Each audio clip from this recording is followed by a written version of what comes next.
Thank you, Madam President.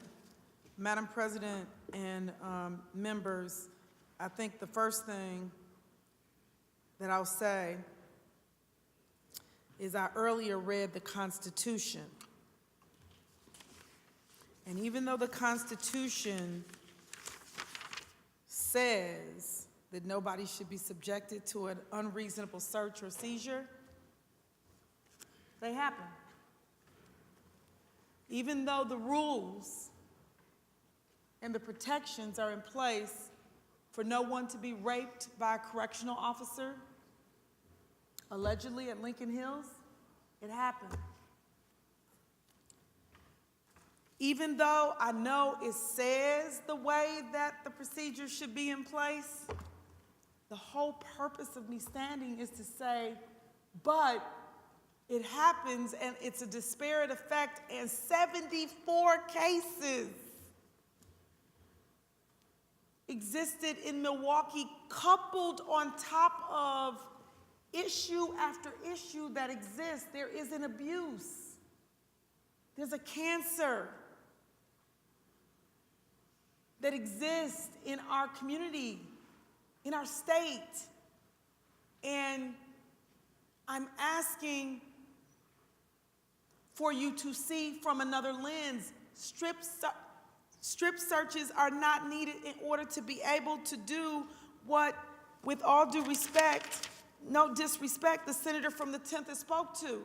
It can be done. They can still protect officers in jails. They're doing it. And an amendment to say that areas that have more space, that they don't have to change the rule that was a compromise to be where we are, because frankly, we shouldn't have opened the floodgates at a time that people are moving from stop, frisk, and search policies.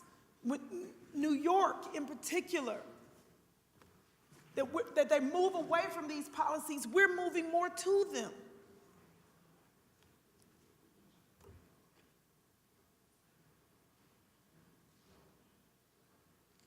I know, because I've said it in committee, I've said it before this bill, I've said it so much that if I wasn't brown, I'd look blue, because I feel like I'd be blue in the face.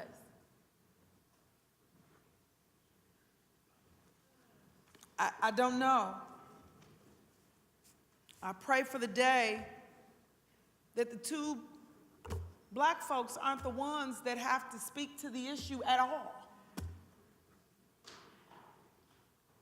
But it is not the reality. I pray for the day that even though it may not be your experience, that because you see the criminalization of African Americans and of black men and black boys in particular, so much so based on the media, especially in Wisconsin, that has happened, that you might even see. I ask you to read it, Google it, educate yourself so that you can see that piece, because I know it would be difficult for you to understand, because it's just not the lens that you have to see through.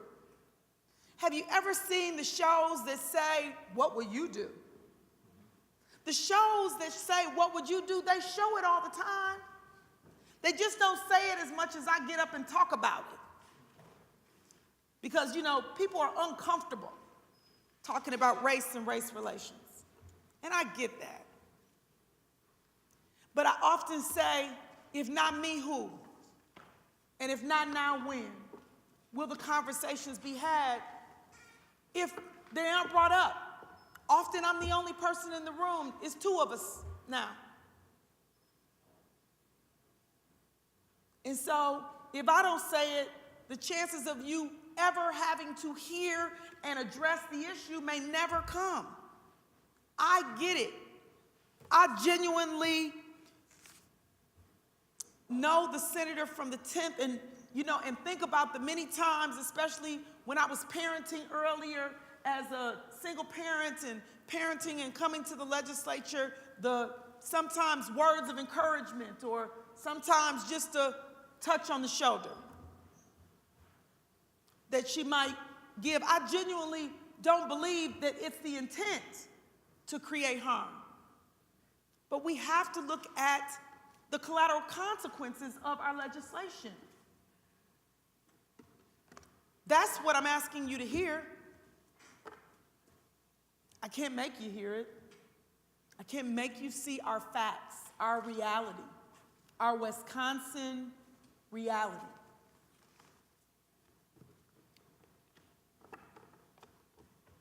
There was an amendment that said, God, I hope that they're on their way.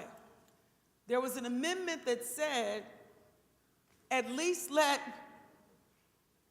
municipalities that are of a certain size that will not have space problems to be able to at least go with the negotiated place that we were at last time. Voted down. Fine. Let's at least take into consideration the county upon which the abuse and the challenge exists, since they could literally be able to still do everything that one would argue for public safety because they have the space to be able to do it. Voted down. Then let's at least do the city that has the particular issues. Voted down. At least if someone does not have a need to do it because they have space, period. Let's do that. Voted down. It's not about whether or not one has the ability to be able to do it, because all the amendments carved out the ability for that to happen without exacerbating the present situation in a community where it is extremely clear that there is not only a community police relationship challenge, there's a lack of what I would articulate leadership on being able to deal with the issue adequately, and most importantly, that the disparities that presently exist reflect in effect on a certain population. So this really is about what can we do? Do we just turn our heads to it, act like we're ostriches, and put our head in the sand, act as if we don't know or understand the collateral consequences? I say that's not what we should do. And I say to you that this legislation has reached way too far